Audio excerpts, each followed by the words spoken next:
কৃষক বিরোধী আইনের বিরুদ্ধে আমাদের সংগ্রাম সংবিধান রক্ষা করতে আমাদের সংগ্রাম সাম্প্রদায়িকতার বিরুদ্ধে আমাদের সংগ্রাম বিচ্ছিন্নতাবাদের বিরুদ্ধে আমাদের। কমিউনিস্ট পার্টির ১০০তম বর্ষের পূর্তি আজকে ১০১তম দিবসে আমরা পদার্পণ করেছি। 1920 সালের 17 অক্টোবর তৎকালীন সোভিয়েত ইউনিয়নের তাসখন্দে ভারতবর্ষের ব্রিটিশ সাম্রাজ্যবাদের বিরুদ্ধে স্বাধীনতা সংগ্রামের বিভিন্ন ধারার যারা সংগ্রামী বিপ্লবী তারা তৎকালীন সোভিয়েত ইউনিয়নের তাসখন্দে সমবেত হন। তৎকালীন সোভিয়েত ইউনিয়ন সিপিসিইউ, সোভিয়েত ইউনিয়নের কমিউনিস্ট পার্টি বলশেভিক, তৃতীয় আন্তর্জাতিকের সহায়তায় তাসখন্দে 17 অক্টোবর 1920 সালে ভারতের কমিউনিস্ট পার্টি জন্মগ্রহণ করে প্রতিষ্ঠা লাভ করে। তৎকালীন ভারতবর্ষের স্বাধীনতা সংগ্রামের বিভিন্ন ধারার যে সংগ্রামীরা বিপ্লবীরা ছিলেন তারা তৎকালীন তীর্থক্ষেত্র সোভিয়েত ইউনিয়নে সরে যেতে বাধ্য হন।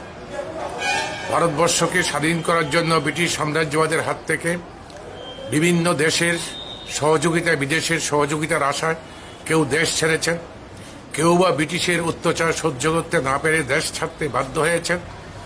এদিকে মুজাহিদরা দেশ ছেড়ে সোভিয়েত ইউনিয়নে গেছেন। এই সমস্ত কিছু মিলিয়ে তাসখন্দে সোভিয়েত ইউনিয়নের তাসখন্দে ভারতের কমিউনিস্ট পার্টি জন্মগ্রহণ করে তার ১০০তম বর্ষ আজকে পূরণ হল। ১০১তম বর্ষে আমরা পদার্পণ করেছি।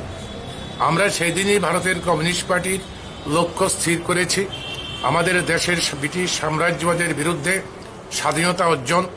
এই স্বাধীনতার অর্থ হচ্ছে শুধুমাত্র রাজনৈতিক ক্ষমতার হস্তান্তর নয়, রাজনৈতিক ক্ষমতা নয়, অর্থনৈতিক, সামাজিক, মানুষের, শ্রমিক, কৃষকের রাজত্ব প্রতিষ্ঠা করা।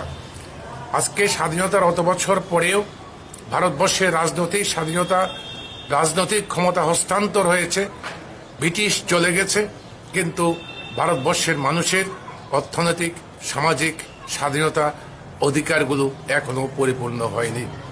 আমাদের স্বাধীনতার পরে আমাদের যে সংবিধান আমরা গ্রহণ করেছিলাম একটি সার্বভৌম গণতান্ত্রিক, সমাজতান্ত্রিক, ধর্মনিরপেক্ষ প্রজাতন্ত্র, আজকে সেই সংবিধান এই মোদী সরকারের আমলে আক্রান্ত।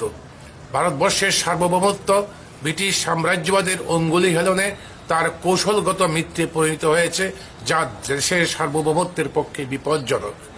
ভারতবর্ষের ধর্মনিরপেক্ষতা, যেই ধর্মনিরপেক্ষতার আদর্শের জন্য বীরত্বপূর্ণ সংগ্রাম বিপ্লবীরা করে গেছেন, যা ব্রিটিশ চালু করেছিল ডিভাইড অ্যান্ড রুল, যা ব্রিটিশ সাম্রাজ্যদের সময়ে ভারতবর্ষে হিন্দু মুসলমানদের মধ্যে অনৈক্য তৈরি করবার জন্য তৈরি হয়েছিল আরএসএস মুসলিম লীগ, তা আজও অব্যাহত চলছে। আমাদের দেশের সামাজিক বৈষম্য আজও দূর হয়নি। আজও কৃষক, শ্রমিক, বিরাট বেকার বাহিনী অন্য সংস্থান, কর্মসংস্থানের জন্য ঢুকছে। কাজেই এরকম পরিস্থিতির মধ্যে আমাদের সামনে সবচেয়ে বড় প্রশ্ন হচ্ছে দেশের সংবিধানকে রক্ষা করো, গণতন্ত্রকে রক্ষা করো, ধর্মনিরপেক্ষতা রক্ষা করো। আজকের ১০১তম বর্ষে আমাদের শপথ হবে আমাদের অর্জিত অধিকারকে রক্ষা করা, আমাদের দেশের সার্বভৌমত্ব, আমাদের দেশের সাংবিধানিক গণতন্ত্র, আমাদের দেশের সংসদীয় ব্যবস্থাপনা, আমাদের দেশের মানুষের গণতান্ত্রিক অধিকার রক্ষা করবার জন্য এবং শ্রমিক, কৃষক, অন্যান্য অংশের মানুষের রুটি রুজি, অন্ন, বস্ত্র, বাসস্থান, শিক্ষার সুযোগ সম্প্রসারিত করবার জন্য আমাদের আরও দেশপ্রেমিক শক্তিকে ঐক্যবদ্ধ করে একটি বিকল্পের জন্য সংগ্রাম করা, বাম গণতান্ত্রিক বিকল্পের জন্য সংগ্রাম করা, সেই লক্ষ্যেই আমরা শপথ গ্রহণ করছি আমাদের পার্টি ১০১তম প্রতিষ্ঠা বার্ষিকীতে।